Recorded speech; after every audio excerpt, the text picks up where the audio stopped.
एक बार स्वर्ग लोक में वास कर रहे नवग्रहों के बीच विवाद छिड़ गया कि सबसे बड़ा और शक्तिशाली ग्रह कौन है। विवाद जब ज़्यादा बढ़ गया और नवग्रहों के आपस में विवाद होने से जनजीवन प्रभावित होने लगा, तब देवराज इंद्र ने उन्हें दरबार में बुलाया और उनकी समस्या को सुन, परंतु उनके पास भी इसका समाधान नहीं मिला। उन्होंने नवग्रहों से कहा कि आप लोग भूलोक में राजा विक्रमादित्य के पास जाएं, वहीं आपको इसका जवाब देंगे। नवग्रह राजा के पास पहुँचे।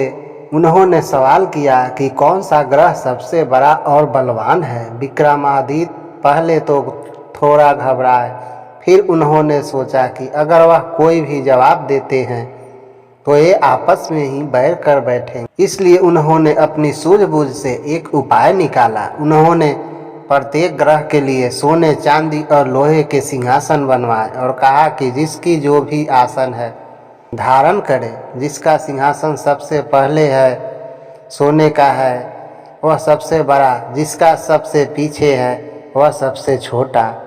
अब लोहे का सिंहासन सबसे पीछे था, जो कि शनि देव के लिए था। लोहे का सिंहासन सबसे पीछे देखकर शनि देव नाराज हो गए। उन्होंने विक्रमादित्य से कहा कि अरे मूर्ख, सूर्य, बुध, शुक्र एक राशि में 1 महीने और मंगल 1.5 महीने और चंद्रमा 2 महीने और बृहस्पति 13 महीने रहते हैं, लेकिन मैं एक राशि में 2.5 साल से लेकर 7 साल तक रहता हूँ। तुमने मेरा अपमान किया है, जो ठीक नहीं है। यह कहकर शनिदेव अंतर्ध्यान हो गए। अब वह दिन भी आ गया जब विक्रमादित्य पर शनि की 7.5 की दशा आई। अब शनिदेव घोड़ा व्यापारी के रूप में विक्रमादित्य की नगरी में जा पहुँचे। विक्रमादित्य ने घोड़ा को पसंद किया और उस पर सवार हो गए। घोड़े पर सवार होते ही घोड़े को पंख लग गए और वह राजन को दूर वन में लेके चला गया और वहां पटक कर अदृश्य हो गया। विक्रमादित्य घने जंगल में रास्ता भटक गए और राज्य लौटने का रास्ता भी भूल गए। तब एक चरवाहा दिखाई दिया और अपनी अंगूठी देकर उससे पानी पिया और पास के नगर जाने का रास्ता पूछा। चलते चलते राजा थक गए और एक सेठ की दुकान पर जाकर बैठ गए। उनके बैठते ही अचानक दुकान पर आने वालों की संख्या बढ़ने लगी। सेठ ने सोचा वह व्यक्ति बहुत भाग्यशाली है, इसलिए सेठ ने राजा को रोक लिया और उनसे भोजन ग्रहण करने का अनुरोध किया। सेठ राजा को भोजन करता हुआ छोड़कर थोड़ी देर के लिए बाहर चला गया। अब खाते खाते विक्रमादित्य ने देखा कि खूंटी पर टंगे हार को खूंटी निगल रही है। सेठ जब वापस आया तो हार गायब देखकर उसे राजा पर शक हुआ। उसने नगर के सैनिक बुलाकर विक्रमादित्य को उनके हवाले कर दिया।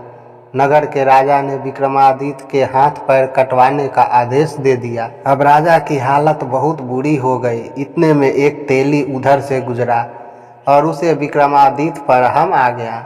उसने राजा को अपने कोल्हू पर बैठा लिया और बैलों को हाँकने का काम दिया। इससे विक्रमादित्य को 2 जून की रोटी मिलने का जुगाड़ बन गया। धीरे धीरे राजा का बुरा वक्त गुजरने लगा और शनि की दशा समाप्त हो गई। ऋतु आई, मेघ छाने लगे और एक रात विक्रमादित्य मल्हार गाने लगे कि वही पास से राजकुमारी मन भावनी की सवारी निकल रही थी। जैसे ही राजकुमारी के कानों में विक्रमादित्य के स्वर पड़े वह मुग्ध हो गई।